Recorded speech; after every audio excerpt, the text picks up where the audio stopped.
5th Standard English, Term 1, Unit 2, let us read The Farmer and His Daughters.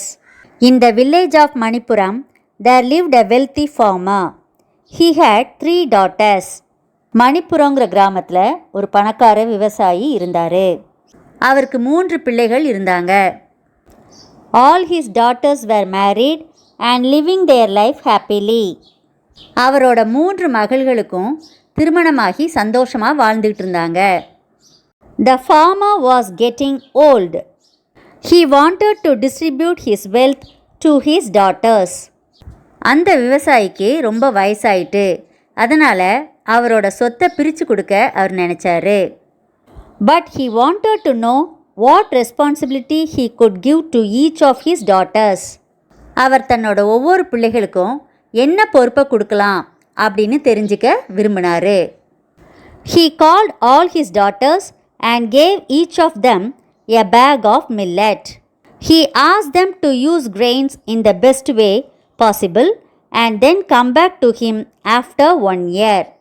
What do you mean by millets? Milletsனா திணை. அவர் ஒவ்வொரு மகளுக்கும் ஒரு திணை மூட்டையை கொடுத்தாரு. அந்த தானியங்களை சிறந்த முறையில் பயன்படுத்த சொன்னார். 1 வருஷம் கழித்து அவரை வந்து பார்க்க சொன்னார். After 1 year, the daughters came back to their father's house. The farmer welcomed all of them. 1 வருஷம் கழித்து அந்த 3 மகள்களும் அப்பாவை பார்க்க வந்தாங்க. அந்த விவசாயி அவங்க 3 பேத்தையும் அன்போடு வரவேற்றார். First he called the elder daughter and asked about what she had done with the grains given to her. முதல்ல அவர் தன்னோட மூத்த மகளை கூப்பிட்டாரு. தான் கொடுத்த திணை மூட்டையை அவள் என்ன செஞ்சா அப்படின்னு அவட்ட கேட்டார்.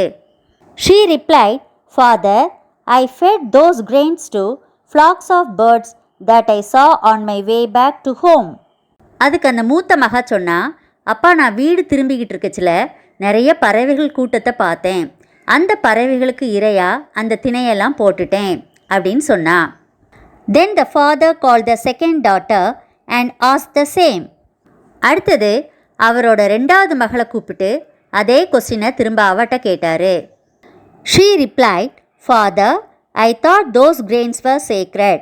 So, I mixed those with other grains kept for community food service. அதுக்கு அந்த 2வது மகா சொன்னா, அப்பா அந்த தானியங்கள் ரொம்ப புனிதமானவைன்னு நான் நினச்சேன். அதனால் அந்த தானியத்தை மற்ற எல்லா தானியத்தோடும் கலந்து சமுதாய உணவு பணிக்காக கொடுத்துட்டேன். எல்லாரும் அதை சாப்பிடட்டுமே அப்படின்னு அதை கலந்து கொடுத்துட்டேன் அப்படின்னா. After this, the 3rd daughter came. The farmer asked her about the grains. அதற்கப்புறம் அந்த விவசாயியோட 3வது மகா வந்தா. அவள்கிட்டையும் அந்த தானியங்களை பற்றி விவசாயி கேட்டார். She said, Father, I don't have those grains with me now. I need 2 bullocks and men to get the grains. அதுக்கு அந்த 3வது மகா சொன்னா, அப்பா அந்த தானியங்கள் இப்போது என்கிட்ட இல்லை. அதை இங்கு கொண்டு வரணும்னா அதுக்கு 2 எருதுகளும் ஆட்களும் வேணும் அப்படின்னு சொன்னா. Father was confused and asked her, Why do you need bullocks and men to bring the grains here? அதுக்கு அந்த விவசாயி ரொம்ப குழப்பமடைஞ்சார். அந்த தானியங்களை கொண்டு வர்றதுக்கு எருதுகளும் ஆட்களும் எதுக்கு தேவைப்படுறாங்க அப்படின்னு அவட்ட கேட்டார். The daughter smiled and replied, I sowed those grains and now it has grown as crops. So I need a bullock cart and men to harvest and bring back the grains. அதுக்கு அந்த 3வது மகா சொன்னா, நான் அந்த தானியம் எல்லாத்தையும் நிலத்தில் விதைச்சிட்டேன். அது எல்லாமே பயிர்களாக வளர்ந்துட்டு அதையெல்லாம் அறுவடை செஞ்சு இங்கே கொண்டு வர்றதுக்கு மாட்டு வண்டியும் ஆட்களும் எனக்கு தேவை அப்படின்னு சொன்னா. Father was happy to know that she used the grains wisely. அவள் அந்த தானியங்களை புத்திசாலித்தனமாக பயிர் செஞ்சதை நினச்சி அவங்க அப்பா ரொம்ப சந்தோஷப்பட்டாங்க. Father found her apt and gave her the responsibility of the fields. அந்த 3வது மகா தான் எல்லாத்துக்கும் தகுதியானவா அப்படின்னு அந்த ஃபார்மர் கண்டுபிடிச்சி தன்னோட வயல் பொறுப்புகளை எல்லாமே அவட்ட கொடுத்துட்டாரு. He distributed his other wealth equally among the other 2 daughters. அவர் மீதியுள்ள சொத்துக்களை மற்ற 2 பிள்ளைகளுக்கும் சமமாக பங்கிட்டு கொடுத்தாரு.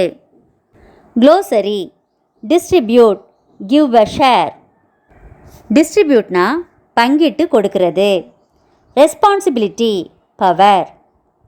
Millet, a cereal grown in warm countries. மில்லட்னா ஒரு தானியம். சேக்ரெட், ஹோலி.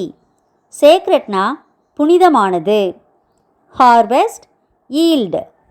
ஹார்வெஸ்ட்னா அறுவடை. Wisely, cleverly. வைஸ்லினா அறிவோடு இருக்கிறது.